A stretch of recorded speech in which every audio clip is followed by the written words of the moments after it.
राधे राधे, जय श्री श्याम सभी भक्तों को। ये देखिए मेरा छोटा सा, मेरे गोपाल जी का छोटा सा मंदिर, और इसी में मेरे गोपाल जी, मेरे माधव, केशव, कुंज, मेरे श्याम बाबा सभी बहुत प्यार से रहते हैं, बहुत खुश रहते हैं। आज मैं आपको भाव की कहानी सुनाती हूँ कि हमारा मन, खुद को हम अपने प्रभु के लिए कैसे समर्पण करें। एक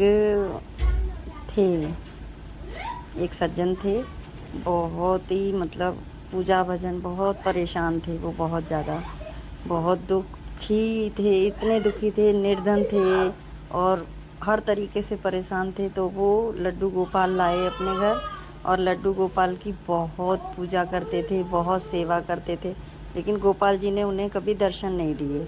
और वो हमेशा पूजा करते थे कि गोपाल जी मुझे दर्शन दो, मैं इतना क्यों दुखी हूँ, क्यों परेशान हूँ, मैं बहुत परेशान हूँ। बहुत पूजा करते थे, बहुत ही दिन रात सेवा में लगे रहते, उनकी बहुत सेवा करते। और मन जो था, वो मन उनका चंचल था, मन उनका लगा रहता था कि दर्शन दें मुझे, कुछ दें, कुछ करते ही नहीं हैं। मेरे को पैसे नहीं हैं मेरे पास, और खाने को भोजन नहीं है, बहुत ही परेशान थे वो। तो वो पूजा करते रहते थे। तो एक दिन उनके घर कोई व्यक्ति आए, तो उन्होंने बोला, तुम इतनी लड्डू गोपाल की सेवा करते हो और इतना इनका भजन करते हो, इन्होंने क्या दिया तुम्हें? तो बोले, पूजा तो मैं बहुत करता हूँ, लेकिन ये मेरी सुनते ही नहीं हैं। बोले, ये देर में इनका तो ऐसा ही है, ये तो घूमते फिरते रहते हैं इधर उधर, ये नहीं सुनेंगे, आप भोले बाबा की पूजा करो। तो उनका मन एकदम, देखो मन हमारा कितना चंचल होता है, उनका मन डगमगा गया। अब उन्होंने भोले बाबा की मूर्ति लाए और ला कर के उनने बढ़िया से आसन बिछाया और विराजमान की भोले बाबा को, और बहुत पूजा की कि अब भोले बाबा मेरी सब सुनेंगे, मैं एकदम सुखी हो जाऊंगा। कन्हैया जी को उठाया, गोपाल जी को उठाया और अंदर एक साइड दूर उनको रख दिया, दूर रख दिया कि अब तुम्हारी पूजा नहीं करेंगे, तुमने हमारी सुनी नहीं अभी तक, अब भोले बाबा की पूजा करेंगे। तो वो भोले बाबा की पूजा अब करने लगे, बहुत ही जाप किया और दिया बत्ती लगाई, धूप लगाई, धूप बत्ती लगा के पूजा करके, और बड़े खुश, बहुत खुश किया, भोले बाबा प्रकट होंगे, मुझे दर्शन देंगे और मेरे सारे दुख हर लेंगे। थोड़ी देर बाद वो जो धुआं था, धूप बत्ती उन्होंने जलाई थी, उसका धुआं उधर कान्हा जी की तरफ जाने लगा, मतलब हवा का झोंका आया तो वो धुआं कन्हैया जी की तरफ, गोपाल जी की तरफ जाने लगा। अब वो सज्जन आए तो सज्जन बोले कि ये क्या बात है, मैंने धूप बत्ती तो भोले बाबा के लिए लगाई, भोले बाबा को प्रसन्न करने के लिए, और ये धुआं तो गोपाल जी की तरफ जा रहा है।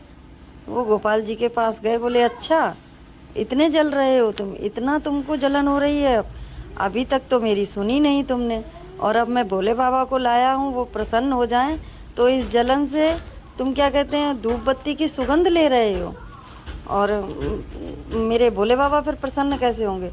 उन्होंने गोपाल जी को उठाया और वो अलमारी में रखने चले, उनको अलमारी में रखने जा रहे थे, रखा और गेट बंद कर रहे थे।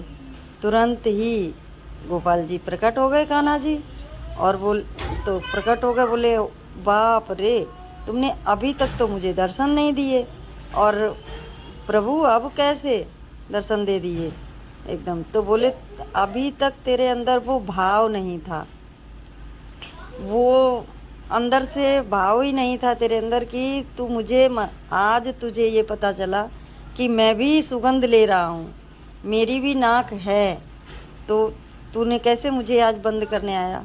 तो मैं प्रकट हो गया।